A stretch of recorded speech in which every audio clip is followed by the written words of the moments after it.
তারপর বলো। ও বাবা, বাবা, আসো বাবা।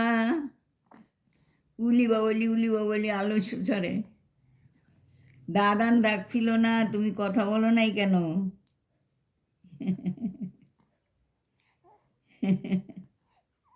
সুকান্ত আয়, সুকান্ত। ছোট নাই, কোলে নিবি না? আসবে সুকান্ত, আসবে?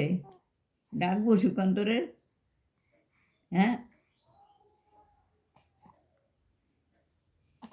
তোমার দুইটা ছেলে দিছি, হ্যাঁ, চারখানা মেয়ে দিছি। আর কি দেব? আর গোপাল দিছি। গোপাল, গোপালের সঙ্গে খেলা করবা? হ্যাঁ, ও ওঠার জন্য ব্যস্ত।